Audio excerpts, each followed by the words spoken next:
Honestly, I, 26 male, didn't know this woman that well when we first met through a dating site. She was 35, and according to her profile, was single, never told me she was married. We went out on a few dates for 4 months until she told me she wasn't interested anymore. I later found out it was because her husband was getting suspicious and she needed to cut her losses. But a few months after, she contacted me again and told me she was pregnant. It hadn't been that long since we slept together, and she confessed everything. Her husband still didn't know yet because she wanted to find out who the father was first. We did the prenatal paternity test and confirmed her baby is also mine. She had to tell him after that, and it was an awful show. He wanted to speak to me and called me like crazy. She got him to leave me alone after telling him I never knew about her being married. We were both lied to by her. They're apparently trying to work things out, but here's the thing. Her husband wants me completely out of the picture and is willing to adopt my baby if I terminate my parental rights. He doesn't want me in their lives at all, and this is his only condition, or he's divorcing her and taking their 2 kids. Don't know if he can actually do that, but she's begging me to do this or it'll completely break their family. Neither of them is considering that this is my child too, and I want to be in my child's life. I said I would not, and it's causing all these problems.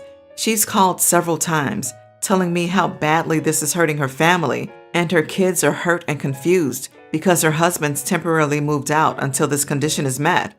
She feels guilty for doing this to them, but says she wants to fix her mistakes and make their marriage work if I could just do this.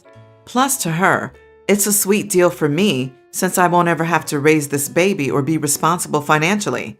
I don't see it that way. I want to be a dad to my son, but it feels like what I want is hurting everyone else, like her kids. My close friends who know all this get I want to do right by my kid, but feel I should walk away from this messy situation, as it'll always be a part of my life if I choose to be involved. And it's possible if her husband is willing to adopt my son after birth, he'll have a good life. She's due in 2 months and I don't know what to do. Update on Am I an Idiot for Not Wanting to Sign Away My Rights? It's been a while since I posted this, and a lot has happened since then. And by a lot, I mean I finally became a dad. My son is healthy and beautiful, most beautiful baby I've ever seen. One of the best things to happen to me, honestly, despite the drama. Thank you to everyone who was helpful and encouraging in this situation. It felt good to know even what everyone else was saying. I had a right to say no to my ex's demands, and I'm not the one at fault for what happened. Several of you had suggested I talk to her about switching it around so that I could ask about getting full custody instead of being cut out if her husband had such a problem with me being around. Was a great idea, and I feel pretty stupid for not thinking about it myself. So, here's what happened. I decided to try again and contact her husband because throughout this whole time, he was refusing to speak to me. But I just wanted to see if I could get through to him as a last resort. He agreed for us to talk, and I was shocked to find out he'd actually changed his mind about accepting the baby 2 months ago, before I made the post. Originally, he did have that condition that he'd only take her back and adopt my son if I wasn't in the picture, but decided he didn't want to raise another man's baby. So she lied to me about him still having this condition, and this was just her attempt to try to fix everything, even though he was planning on going through with the divorce. He was pretty mad about what she was doing too, so he was kind of on my side about it. Did get a lawyer involved and had another talk with her as well, after he spoke to her pretty much saying he'd never take her back, no matter what she did at this point. That got her to see trying to keep me out wasn't going to do anything. I brought up the full custody thing to see if that was something she wanted, and she agreed. To her, there was no point in having my son full-time with this whole divorce going on, and she doesn't even have her own place. He moved back into their house with the kids, and she ended up leaving. Going through my attorney, I was able to establish paternity after my son was born, so I'd be legally recognized as his father instead of her soon-to-be ex.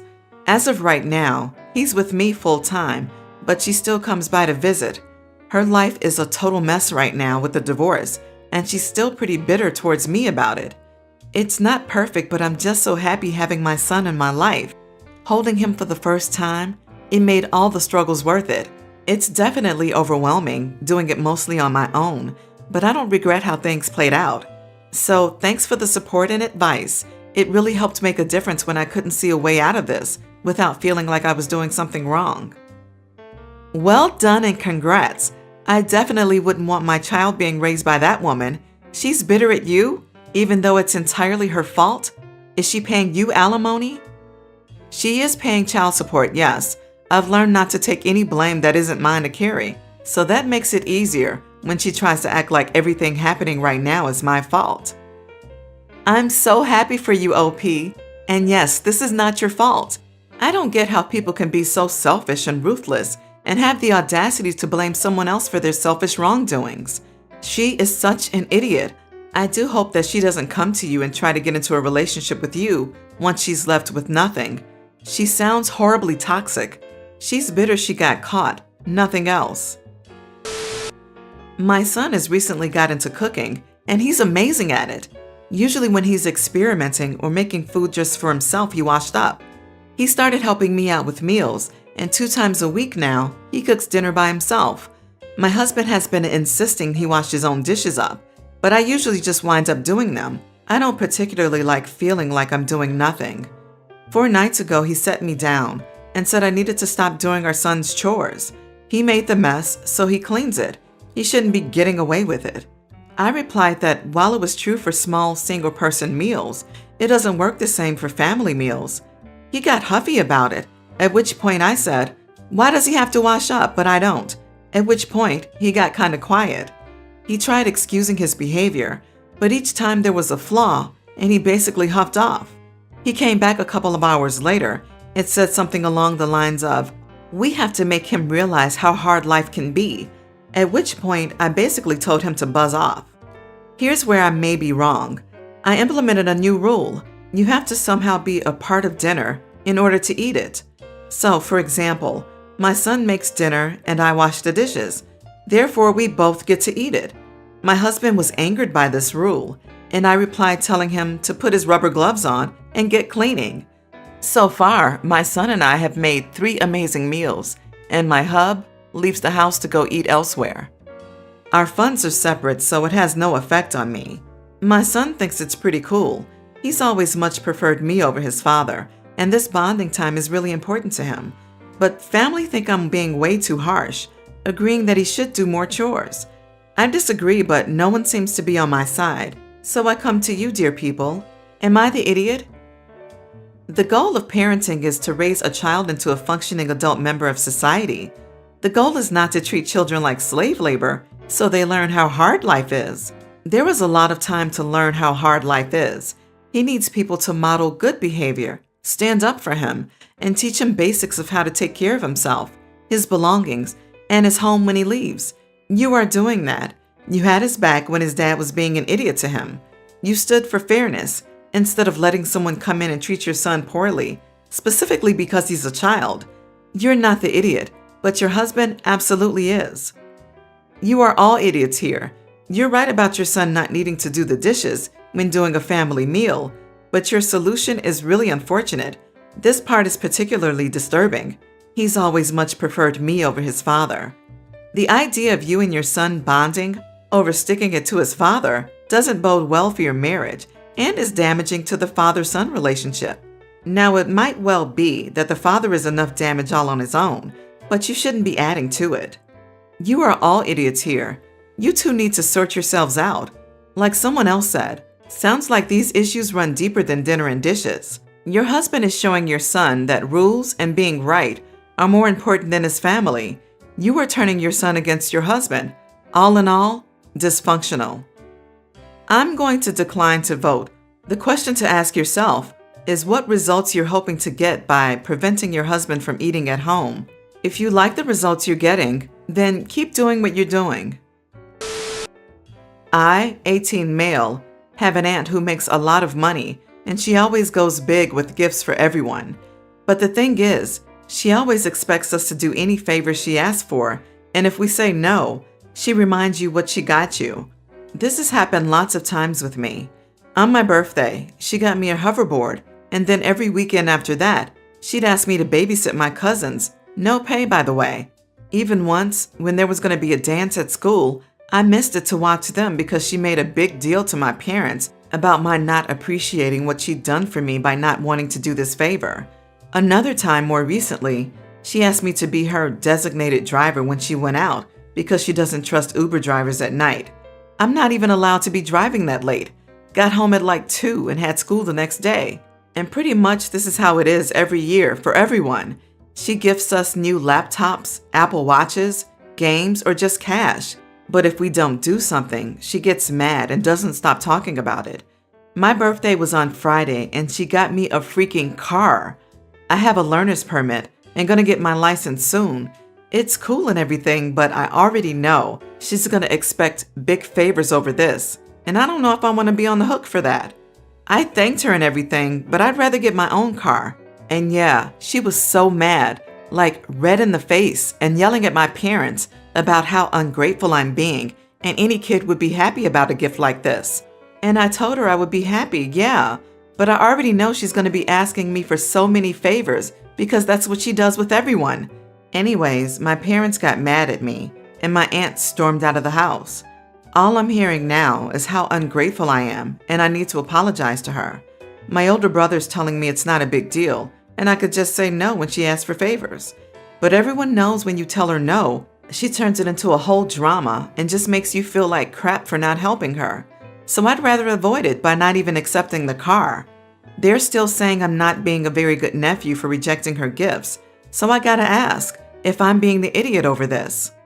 I think you are an absolute legend, to be honest, not the idiot at all. You have the measure of her, decided the reward wasn't worth it, and put her firmly in her box. Fair play to you. I could already see it if OP had accepted.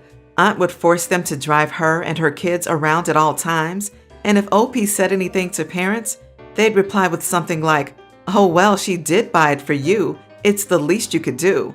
And that cycle would never end. OP would resent everyone and cut contact at some point in life.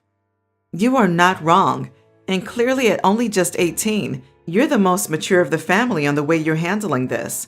Hers are not gifts, but prepayments. I would not apologize for not accepting the card directly, but you can call your aunt and say thank you for the thoughtful gift, but I can't possibly accept it, and I'm looking forward to buying my own car.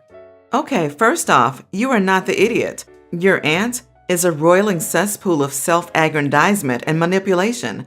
If the only reason she gives stuff is to expect something in return, and your parents let that crap fly, they're also the idiots here for not stopping that nonsense the second that happened. You are absolutely not in the wrong, and you are not ungrateful. Gifts should be given freely or not at all. Your aunt is a huge entitled idiot. I, 26 female, live with my partner, 27 male. His grandmother, 82, gifted him the house, and the three of us live together. She is blind, and we help her out, though she is fairly self-sufficient still. My sister has 2 children. Her husband suffers from early onset dementia and was moved into a care facility shortly before the first lockdown happened in my country.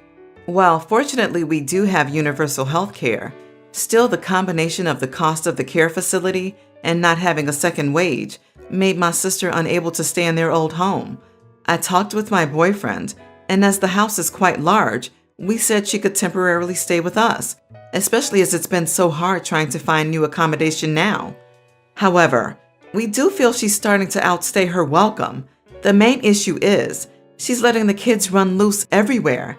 You have to understand that this house is pretty big. We're letting them stay downstairs. They have a bedroom, a study, a small living room / kitchenette, a toilet, and a shower. It's essentially a small functional apartment. The floor above it has a bigger kitchen / living room / dining room, where they are also sometimes welcome for common meals. Upstairs is me and my boyfriend's room, boyfriend's grandma's room, another bathroom, and a study. Work-wise, my boyfriend currently works fully remotely, and I work part-time and part-time study, also all remotely. We both need room / space. When we are both on Zoom calls, generally one of us takes the upstairs study and one the living room on the middle floor. Grandma will often also be there. She's quite a low-maintenance person, and it's perfectly possible to work while she's listening to audiobooks on headphones or she's cooking. Yes, she still does. Now, I have told my sister that they need to stay downstairs while we're working. I think they have plenty of space. Yet the kids keep coming upstairs, for whatever reason, regularly while one of us is working. They also keep toys around, and Grandma has already stepped on them a few times, hurting herself. My sister will also do things like use things from our fridge, which would be okay, but she doesn't restock. I found out one day when I was out shopping, one of the kids had been in our bedroom, as some of my drawers had been rummaged through. My partner was also really not happy that the kids had been in our room unsupervised. To me, this was the last straw. I feel like we have been super hospitable, but she's taking over the whole house, not keeping the kids under control when we're working, and disrespecting our hospitality. I told her that this is the last warning, and that if she keeps doing this, we will ask her to leave. She was in tears, saying I was mean, that my nephew and niece are just being kids, that she can't move now, but I'm tired of it. I feel like a stranger in our home. Am I the idiot for setting this ultimatum? Not the idiot. Your sister is allowing her children to endanger the safety and health of an 82-year-old woman who was the reason you and your partner had the ability to generously offer her a place to stay. That alone is reason enough to kick her out. If my daughter could learn at toddler age not to leave toys laying around when we visited a blind friend down the street, kids who are twice or more older can learn that common decency as well. The problem is that your sister refuses to use the word no with them, and it's going to make her homeless. You are not the idiot. You are a saint for letting her stay as long as she has. I'm assuming rent-free, and she can't follow your short list of demands? I don't think it's unreasonable to ask her to not invade your personal spaces, stay in their living area during your work time, not raid your fridge unless she contributes to what goes into it. She is taking advantage of you and your kindness. Don't let her push you around. I have always said I didn't want kids of my own. However, I became very close with my niece and nephew. I babysat them. They spent weekends with me. When they were little, my brother and sister-in-law asked me to be their guardian should anything happen to them. I agreed because they are truly the only kids I see myself raising. I got married 3 years ago, and my wife felt the same as me about not having kids. She's very good to my niece and nephew. However, I never told her about what I agreed to with my brother and sister-in-law. Last year, my sister-in-law passed quite unexpectedly. It's been very hard on my brother. My wife and I have been helping him out a lot. Last week, my brother sat us down and said he was updating his own will. He got a sizable life insurance policy from sister-in-law's death, and he's putting most of it into trust for the kids. He wanted us to be in charge of the trust in the event of his passing. We agreed. Then my brother mentioned adding my wife as guardian in the will, as we never did that. My wife was confused, and I told her that before we even met, I had agreed to be the kids' guardian. She got all freaked out and started saying we agreed on no kids, this wasn't no kids, etc. This started upsetting my brother, as he was worried his kids wouldn't have anyone to raise them. We're literally the only option. I told my brother that I'd talk to my wife about it. She's pretty annoyed that I never told her this before. I told her it shouldn't matter. Would she really let these kids be orphaned if their dad died? I said my brother dying probably isn't going to happen before they're 18. She pointed out we didn't think sister-in-law would either. She basically relented and said she'd become guardian, but I'd be doing all the work with them. I called her selfish for viewing my niece and nephew as a burden. Now we're barely talking. My friend has told me that I'm being an idiot and that I can't be surprised at my wife's reaction. Upon further reflection, I wonder if he's right. Am I the idiot? Are you the idiot? Holy smokes, dude. You've been married for 3 years, and in that time you've never mentioned, oh, I'm the guardian for my brother's kids in case anything happens. To your wife? Do you even love her? If I were her, I'd be wondering what else you conveniently forgot to tell me. You are the idiot. You knew how she felt about kids, and to say it shouldn't have mattered. Really? Of course it matters to some people. I'm not saying you shouldn't have agreed to be guardian, but your wife should have had all that information, so that if she married you and you guys end up with these kids, it was a choice she knowingly made. Or maybe she wouldn't have married you if she'd known, and that should have been her choice to make. You owe her an apology, both for not telling her and for how you called her selfish and tried to play off like this was no big deal. You are the idiot. I was thinking your wife was too, but honestly, you really dropped the ball here. This is something you should have mentioned before marriage.